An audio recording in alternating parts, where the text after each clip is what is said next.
All right. Hello, greetings. Welcome to my YouTube channel. So in this video, I'll be going over a demonstration, a demo of a web application called the WeShare application. So I'll just navigate to my GitLab to clone this repo. I'm taking I'm cloning using the SSH key. So what I'm opening here is the PowerShell terminal since I am working on not a Linux machine, but a Windows machine. So with Linux and Windows, they don't have the same commands. So right now I want to see the files and directories in this working directory, but I can't use ls. Oh, oh wow, I can. Interesting. I thought I could only use dir. Oh, amazing. Okay. Okay, so to list down the files and the folders directories in this working directory, I can either use ls or use dir, which they both do the same thing. So let me clear this. So I'm using git clone to get the repo that is hosted online. When I git clone, I am bringing that repo from online into my local machine. Here it is, it's cloning. Let's cd to this folder, which is the server side UI exercise, which will be the repo that is hosted online, but is now in our local machine. So we can work with it. We're inside this folder, and now I'm opening up IntelliJ, which is the IDE I'll be using to run the server of the WeShare application. Here it is, opening up. Yes, I do trust this project. Okay, it's loading. Okay, over here it's still loading the home files, loading the Maven project as well. Yes, sir. Let's open this up. All right.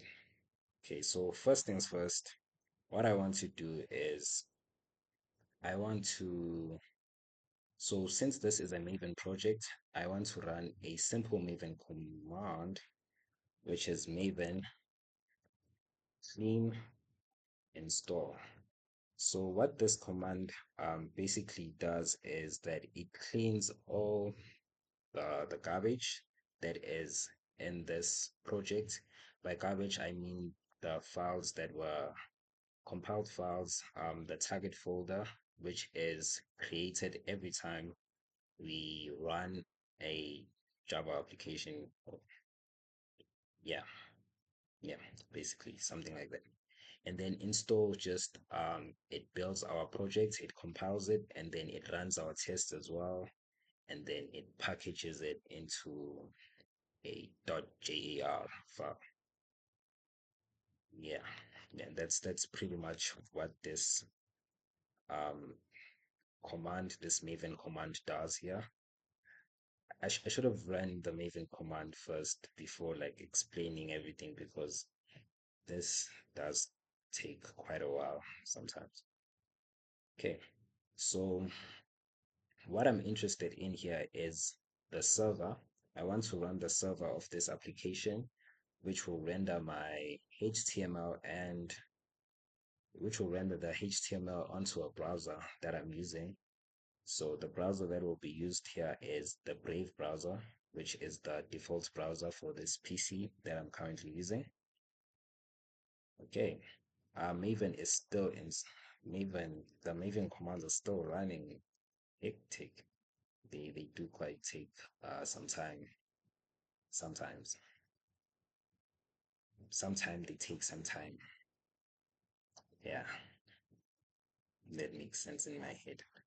Um, please don't mind me. I won't stop. Angeke. Yo, wait, I won't start over again. So yeah, so these so Maven is now running the tests. Hectic. Let's a little bit, wait for it to clean everything and as well as to build our project and install all the necessary dependencies that we have in our POM file. Okay,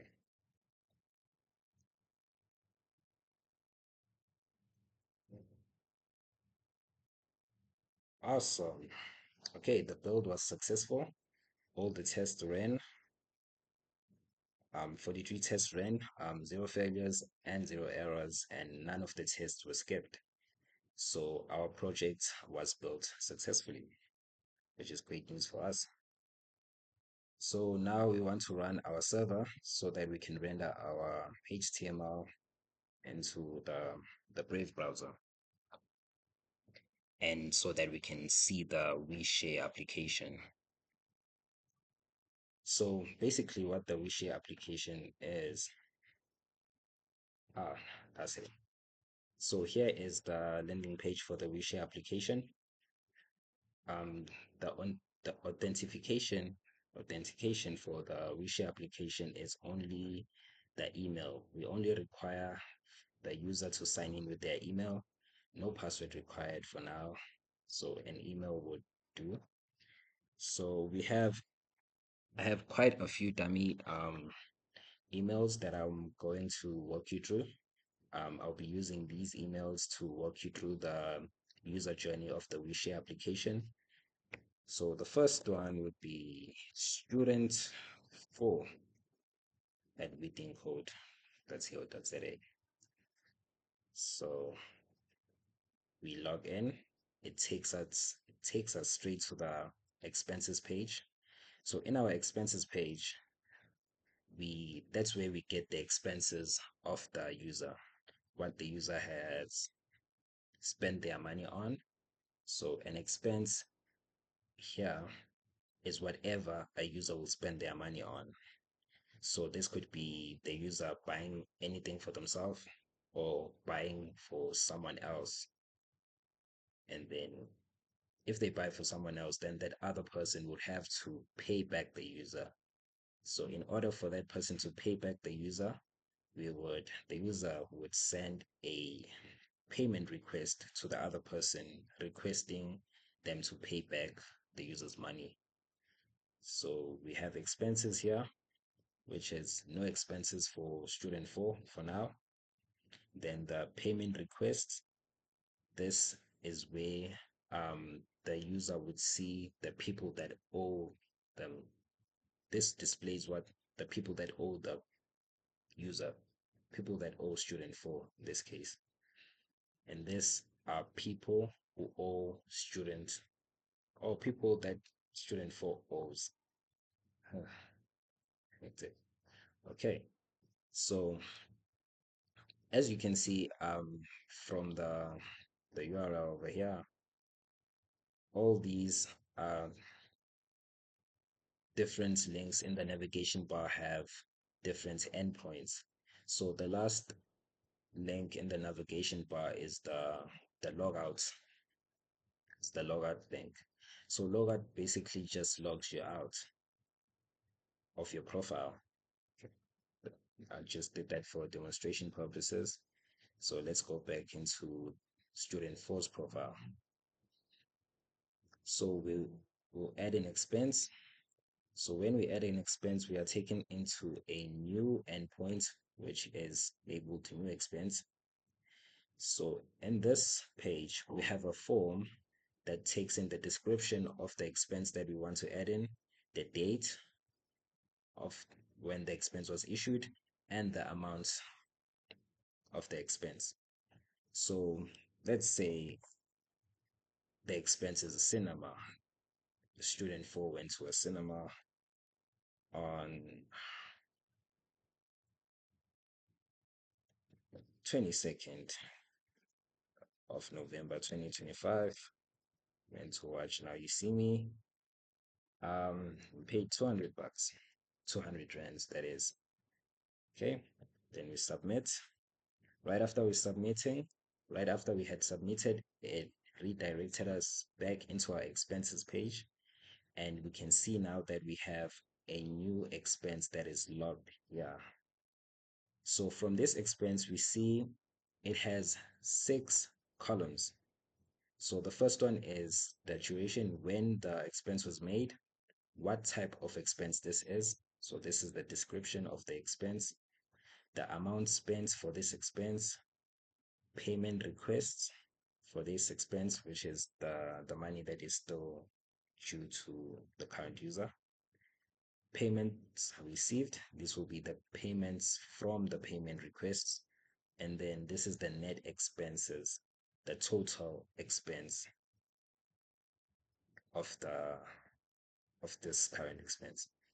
Okay, so the total expenses for this is 200 rands. Okay, but 200 rands for cinema is pretty wild. So like, student 4 didn't go to the cinema alone. They were with student 3.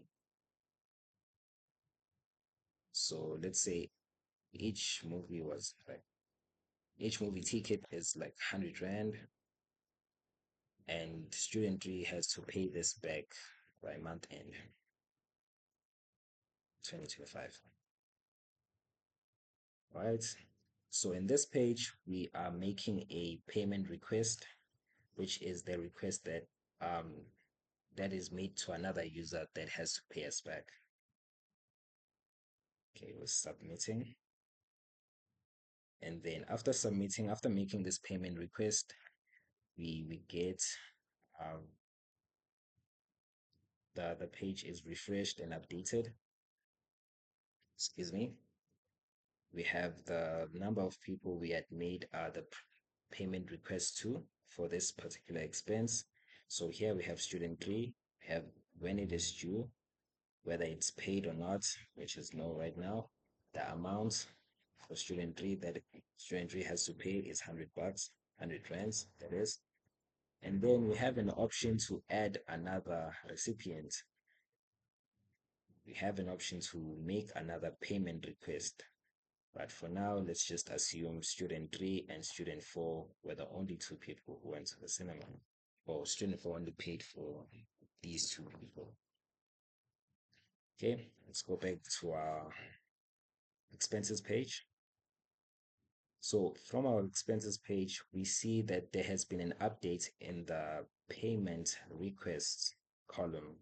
So the payment request is now 100 rand.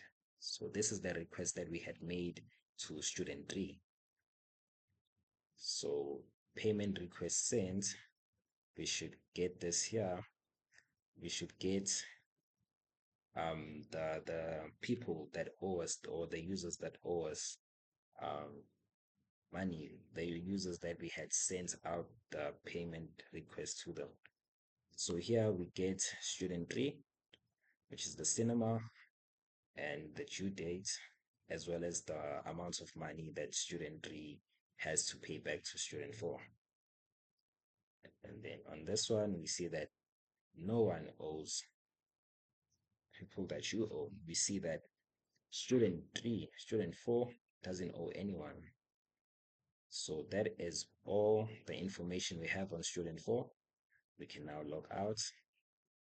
Let's go and check out student 3. Since we had made a payment request of 100 rand to student 3, we assume that this request has to reflect as well in student 3's profile. Okay, let's just log into student 3 and see what we have. So student 3 already has an expense of an ice cream that was 50 rands, and no payment request or payment received for this. This is most likely a personal expense with no payment requests. So let's see how many people actually owe student 3. No one owes student 3, so student 3 hasn't sent out a payment request to any other user. However, student 3 is owing a couple of users. Student 3 is owing user 1, student 1, as well as student 4. So student 1 was lunch and it's during 1 day. And student 4 was the cinema, which is during like 4 days. So they both 100 Rand. So the total amount of money that is, excuse me, that student 3 is still yet to pay is 200. So student 3 um,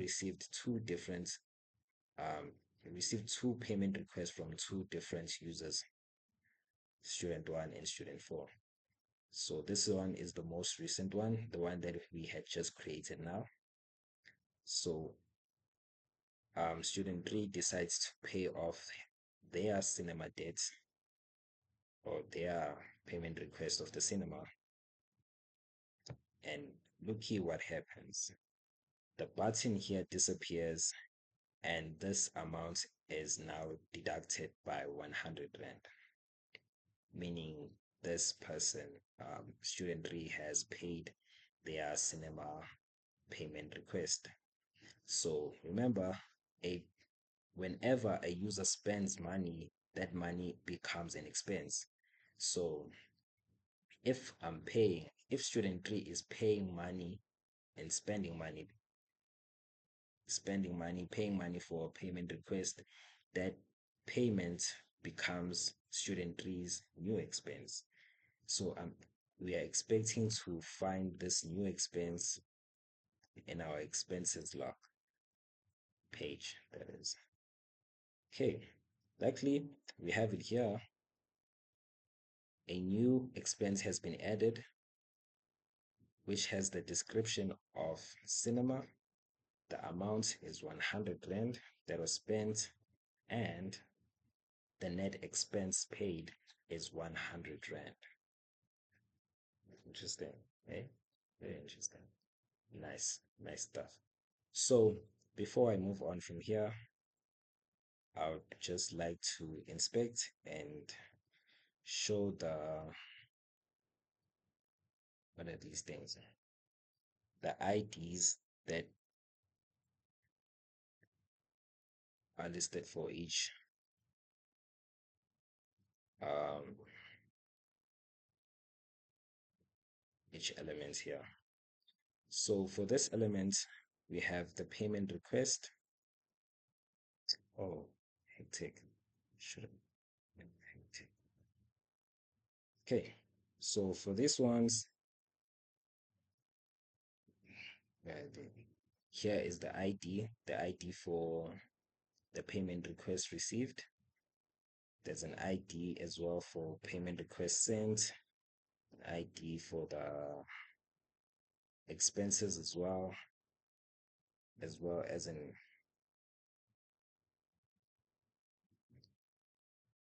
a class of all the expenses that are paid out. We have new add expense, an ID for that as well. All these IDs came as according to the user journey PDF. So this is what the user experiences. This is just the user's experience with working through this application, this web application. Okay, no, actually, student 3 has enough money to pay off all their payment requests, so I'll just pay this one off as well. So now the total unpaid amount is 0, meaning that student 3 has paid off all their payment requests. And a new expense is logged here as well, since student 3 had used money or spent money rather. Okay, so that is all for student 3. Let's log out. Okay, let's try another student. Let's go for student 1, which was mentioned in student 3's profile. So student 1 already has expenses as well, has a lunch expense which amounts to 300, and a payment request of 200 and only received one payment from this payment request. Okay, let's go into our payment, into this expense. So for this expense, we get to see the payment request for this expense and who the payment request had been sent out to. So the payment request was sent out to student 2 as well as student 3. So we had just seen student 3 pay off their payment request. So this gets updated here. However, students who hasn't paid off their debt, their payment request. Okay, this is some interesting stuff. Okay, these are the people that owe student 1, which is student 2 and student 3. And student 1 doesn't owe anyone now. So this is basically just about how the WeShare application works. Yeah, just a quick recap. Um, WeShare is a web application that keeps track of shared expenses among friends, and it is built and works on the basis of social trust, meaning that I pay for you and I trust that you will pay me back. It's just social trust. We trust each other. It works on trust. And for you to be able to log in into WeShare, you only require to have a valid email and no password for now. Yes, that is just about it for WeShare. Thank you. Thank you. Thank you so much for coming to my TED Talk. That will be all.